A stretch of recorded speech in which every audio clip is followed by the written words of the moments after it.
রাষ্ট্রপতিকে পদত্যাগ করতে হবে। প্রধান বিচারপতি তিনি নিয়োগ পাবেন, তিনি ভারপ্রাপ্ত রাষ্ট্রপতি হবেন এবং যে বর্তমানে যে সংবিধান রয়েছে, যেহেতু একটি বিপ্লব হয়েছে, সুতরাং নতুন করে আবার সংবিধান তৈরি করতে হবে।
দেখেন, আমরা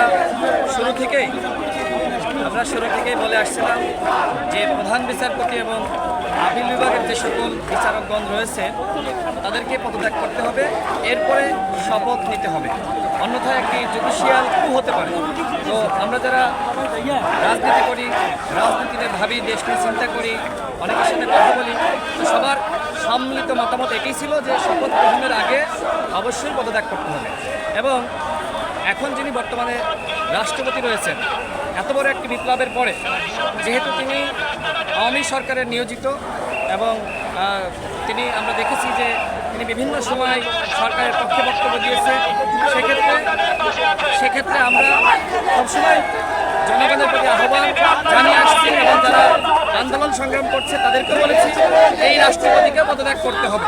প্রধান বিচারপতি তিনি নিয়োগ পাবেন, তিনি ভারপ্রাপ্ত রাষ্ট্রপতি হবেন এবং যে বর্তমানে যে সংবিধান রয়েছে, যেহেতু একটি বিপ্লব হয়েছে, সুতরাং নতুন করে আবার সংবিধান তৈরি করতে হবে।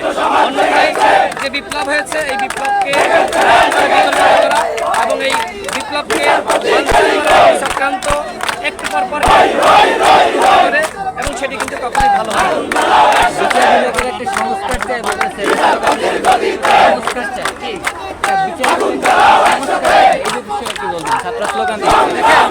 বিচার বিভাগের তো সংস্কার হইতে হবে, কারণ এই আন্দোলনটা কেন হয়েছে? এই 15 বছর ধরে আওয়ামী লীগ ভারতীয় বিচার বিভাগকে দলীয়করণ করেছে।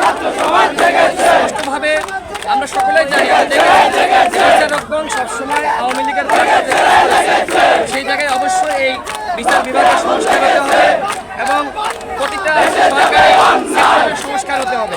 অন্যথায় যে অর্জন আমরা করছি